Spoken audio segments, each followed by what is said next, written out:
लेकिन अभी B.Pharm का या डिप्लोमा का पहला दिन है, आज ये फायदे भी बहुत हैं।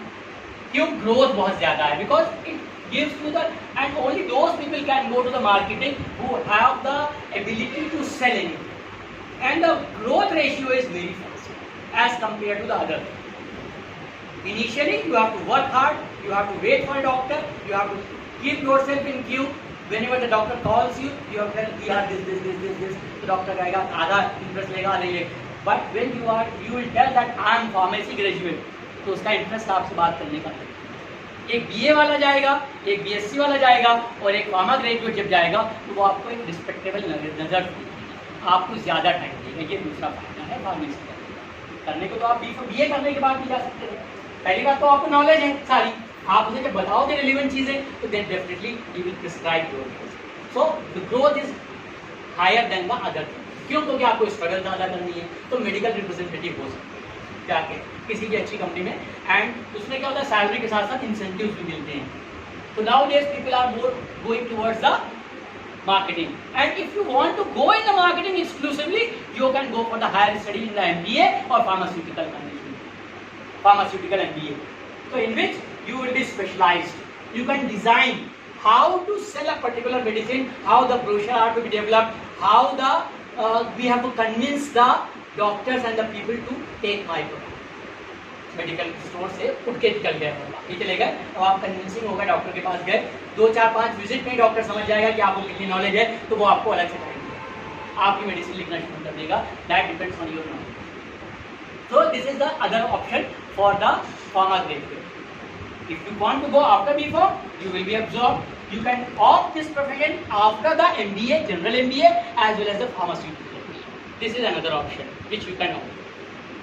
अब वापस अपनी फील्ड में आ जाते हैं। M.Pharm करा, M.Pharm करने के बाद your position will be the scientist in the research and development division of any pharmaceutical industry. You will be called as scientist if you have competency of that level. It does not mean कि whosoever will carry out or pursue M.Pharm will be called as scientist. No, out of 60, 10%, 20%, 30% depends on the student. If they wish to go, they will be called as scientist. क्या role होगा आपका? Initially आपको एक instrument पे कहा जाएगा, आपको उसको ट्रेनिंग दी जाएगी, आपको ये करना है। कोई ड्रग दी जाएगी, उसकी एनालिसिस करनी है, इसके अंदर ये कंपोनेंट है, आपको करना है। फिर आपको एक अननोन ड्रग दी जाएगी, उसकी एनालिसिस करनी, method development, and if keep on learning you will go for the research also, real research in which you can make a medicines formulation. You can isolate and prepare in medicine for the new molecule in the laboratory. तो बहुत सारे aspect हैं। हम नया isolate कर लें, वो भी एक नई रिसर्च है। हम नया मॉलिक्यूल लैब में बना लें, वो भी एक रिसर्च है। हम एक एग्जिस्टिंग फॉर्मुलेशन को किसी दूसरी फॉर्मुलेशन में बना दें जो ज़्यादा यूजफुल है, वो भी एक रिसर्च है। आपने देखा होगा आजकल, पहले इंसुलिन आती थी, इंजेक्शन लगते थे, आज के वक्त में पैचेज आने लगे हैं। अगर आप एडवांस उसमें देखें तो पैच आ गए हैं, टेप लगे हुए होते हैं, तो चिपका दिया जाता है बॉडी में, तो सस्टेन रिलीज है। जैसे जैसे ज़रूरत पड़ती है बॉडी से वो रिलीज होती रहती है, अपने आप बॉडी उसको ब्लड दे देती है। तो ये रिसर्च, तो ये किसने किया? ये डॉक्टर नहीं करता, ये कोई डॉक्टर नहीं करता, अल्टीमेटली ये फार्मेसी वाला है। हम बताएंगे उसको कि ये ज़रूरत है, ये मार्केट में ज़रूरत है, हमने रिसर्च करी हुई है, फिर वो डॉक्टर लिखना शुरू करें। डॉक्टर के हमें कॉम्प्लीमेंट करता है। डॉक्टर मदद कहाँ आएगा हमारे लिए? जब हमने कोई चीज़ बनाई, पहले हम उसे जानवरों पे करते हैं, एनिमल्स पे, चूहों पर, रैबिट्स पे। जब उन्हें लगता है कि हाँ अच्छे रिजल्ट आ रहे हैं, तो फिर हम किसे देते हैं? डॉक्टर्स को। Then doctor after following certain procedure, government के नॉर्म्स हैं, ऐसा नहीं देना शुरू कर दे। After observing and following those norms, it will be given to the patient with knowingly कि ये चीज़ आपको दे रहे हैं, ये साइड इफेक्ट हो सकते हैं, इसके लिए कंपनसेशन भी फिक्स किया जाता है। अगर कोई नई चीज़ होती है उसको डॉक्टर कहता है कि अगर कोई मिसहैपनिंग होगी तो अब आपको गवर्नमेंट से या हमसे पैसा भी मिलेगा। ये भी क्लिनिकल रिसर्च का एक पार्ट है। तो ये वो इस्टेब्लिश हो जाता है, उसका ब्लड सैंपल लिया जाता है, जब स्टडी की जाती है, सब कुछ सही है तो मार्केट में लॉन्च किया जाता है। तो फॉर्मुलेशन को ट्रांसफॉर्मेशन भी अपने आप में एक रिसर्च। अब हम एक टैबलेट खा रहे हैं सर दर्द के लिए, हम तो यही मान रहे हैं कि सर दर्द है। अब नए मॉलिक्यूल के बजाय एक नई मेथोडोलॉजी आ गई है कि जिसमें कि रीपर्पसिंग कहते हैं, मतलब चीज बनी किसी और चीज के लिए है, लेकिन अब इस्तेमाल वो किसी और चीज के लिए की जाए। जो कैंसर के लिए थी या वो डायबिटीज के लिए थी, अब उसको टेस्ट किया जा रहा है कि वो कैंसर में भी इस्तेमाल हो सकती है क्या, उससे फायदा क्या होगा? नई ड्रग तो है नहीं, ड्रग तो अपनी पूरे टाइम पूरा कर चुकी है, उसकी सारी चीजें parameters, toxicology and everything has been done.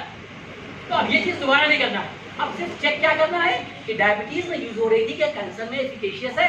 This can be done by the computer aided drug design, जो कंप्लीट केमिस्ट्री का पार्ट है। उसमें रिसेप्टर का स्ट्रक्चर है, ताला अवेलेबल है रिसेप्टर, चाबी डाल दी उसमें, मॉलिक्यूल का स्ट्रक्चर, प्रोग्रामिंग चला दी, उसने फिट करा के दिखा दिया कि ये फिट हो रही है नहीं हो रही है। अगर फिट हो रही है तो डायरेक्टली हम उसे यूज कर सकते हैं। अब वो वाला जो 10 साल का रिसर्च का पीरियड था, टाइम कि हमें इसकी टॉक्सिकोलॉजी देखनी है, साइड इफेक्ट देखने हैं, फॉर्मुलेशन देखनी है, सब खत्म। क्यों? क्योंकि तो ऑलरेडी मार्केट में है, लेकिन यूज किसी और चीज के लिए हो रही थी, अब यूज हो जाएगी इसमें, तो टाइम बच गया पूरा का पूरा। तो this is called as repurposing.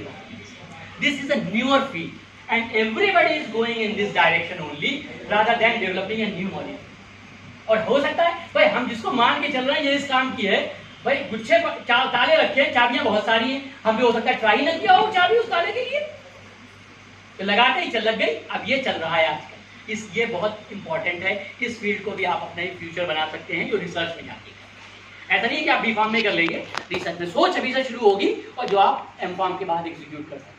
एम.फार्म के बाद आप पीएचडी में जा सकते हैं और हायर स्टडी में जाना है, क्योंकि जितनी ज्यादा आपकी नॉलेज होगी उतनी ज्यादा आपकी वैल्यू हो रही है। शुरुआत में तो एम.फार्म सफिशिएंट होगा, लेकिन 10 साल बाद आप रियलाइज करेंगे कि काश मैंने पीएचडी कर ली होती, क्योंकि एक पर्टिकुलर स्टेज के बाद your promotion will be stagnant, then you have to go for the PhD. At that time you can not go for the PhD, so it's better whatever you can go in continuation, you achieve the highest degree, because after 10 years you will not be in position to study again, and that time you will realize my juniors are getting promoted because of the higher degree। लेकिन अगर मान लीजिए आपके घर के हालात ऐसे हैं कि आपको अभी काम करना है तो आप करिए, उससे भी आप अच्छा कर सकते हैं। ये सोचना जरूरी नहीं है कि मुझे पीएचडी करना ही करना है। आप अपनी ख्वाहिशात को कहां तक ले जा सकते हैं वो आपके हाथ में हो सकता है। आप कब चीजों में खुश हो सकते हैं तो आप उसमें खुश रहिए, क्योंकि खुशी कहीं बाहर नहीं है, वो हमारे अंदर है, हमें वहीं से निकाल के लाना है। अगर आप उसमें खुश होते हैं, आप बिल्कुल ये मत सोचिएगा कि मुझे पीएचडी नहीं कर पाया, इसका रिग्रेट नहीं होना चाहिए।